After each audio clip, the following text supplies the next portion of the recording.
और बहुत सारे लोगों का कन्फ्यूज़न है कि असाइनमेंट कैसे लिखा जाए। नालंदा ओपन यूनिवर्सिटी के लिए असाइनमेंट लिखने में बहुत लोग कन्फ्यूज हो रहे हैं। तो यहाँ देखिए कि कैसे लिखा जाएगा। एक जो असाइनमेंट का जो बुकलेट मिला होगा, नोटबुक जिसमें असाइनमेंट बनाना है, वो आपको उसमें सबसे पहले पेज पे कुछ इंस्ट्रक्शन दिया हुआ है, जिसमें देखिए यहाँ पे इंस्ट्रक्शन में है कि यह पुस्तिका 24 पृष्ठ की है। सत्रीय कार्य जमा करने की विधि। नालंदा विश्वविद्यालय के विद्यार्थियों के लिए निर्धारित प्रोग्राम में सत्रीय कार्य जमा करना आवश्यक है। ये मैंडेटरी है, ठीक है। इसको आपको जिस पेपर में आपको असाइनमेंट लिखना है वो मैंडेटरी आपको जमा करना ही है। इसके लिए प्रत्येक पत्र से संबंधित विद्यार्थी को 3 प्रश्न दिए गए हैं। हर पेपर के लिए आपको तीन क्वेश्चन दिया गया है, जिसमें से आपको 2 क्वेश्चन का आंसर हर बुकलेट में लिखना है और अपनी हस्तलिपि में लिखना है, मतलब अपने हाथ से ही लिखना है। और जिस दिन एग्ज़ाम होगा उस दिन लिखा हुआ क्वेश्चन आंसर को आपको इस बुकलेट को इस टाइप का इन्वेलप दिया होगा यूनिवर्सिटी के द्वारा। इस टाइप का इन्वेलप में इसको रख के और फिर एग्ज़ाम के दिन आपको लेके जाना होगा एग्ज़ाम देने, तभी आपको एग्ज़ाम में एंट्रेंस दिया जाएगा। अदरवाइज़ अगर आप नहीं लेके जाते हैं तो आपका एग्ज़ाम का मार्किंग 0 हो जाएगा। चाहे आप पेपर कितना भी अच्छा लिखे हैं, आपको 0 अवार्ड मिलेगा। जैसे ZA लिखा होता है, 0 अवार्ड। इसमें क्या लिखा है आगे हम लोग देख लेते हैं।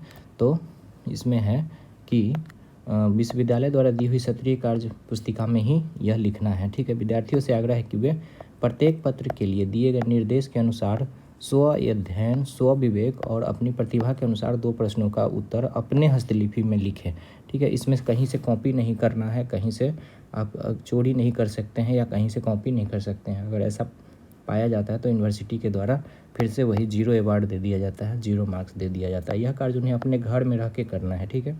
किसी भी पुस्तक या नालंदा खुला विश्वविद्यालय द्वारा दी गई पाठ्यक्रम से नकल करने पर उनकी उत्तर पुस्तिका का मूल्यांकन नहीं किया जाएगा। वही बात लिखा हुआ है कि अगर आप कहीं से नकल करते हैं, कॉपी करते हैं, तो आपको 0 अवार्ड दिया जाएगा। साथ ही नियमानुसार विश्वविद्यालय उनके विरुद्ध अलग से भी सख्त कार्रवाई कर सकेगा।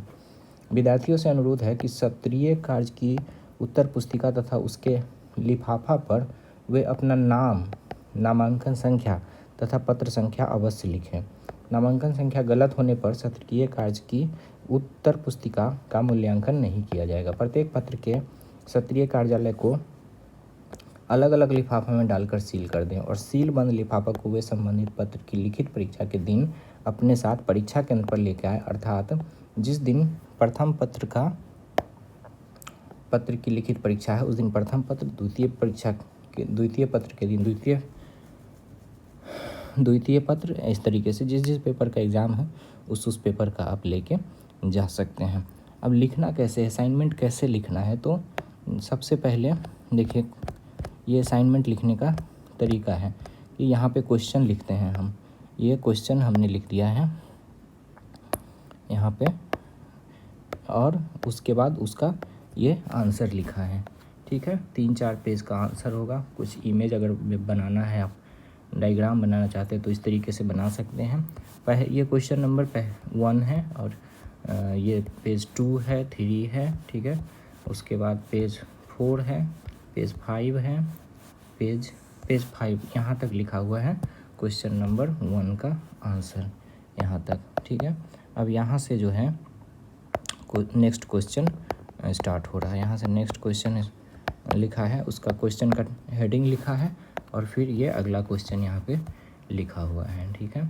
अब डायग्राम फिर से आप बना सकते हैं, चाहे तो आपके अगर सब्जेक्ट में वो एप्लीकेबल है तो आप डायग्राम बनाइए और फिर उसका असाइनमेंट लिखिए। क्वेश्चन का आंसर जो है वो यहाँ पे लिख के और फाइनली आप यहाँ तक लिखा हुआ है, यहाँ तक लिख के और आप फाइनली इसको इस तरीके से इन्वेलप के अंदर रख दीजिए।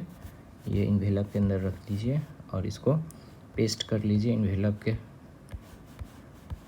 माउथ को पेस्ट करके, और फिर एग्ज़ाम के दिन आपको लेके जाना है, साथ में इसको रखना है ताकि एग्ज़ाम आप दे सकें, ठीक है। तो असाइनमेंट लिखने का यही तरीका है। Thanks. I hope this will be helpful for you.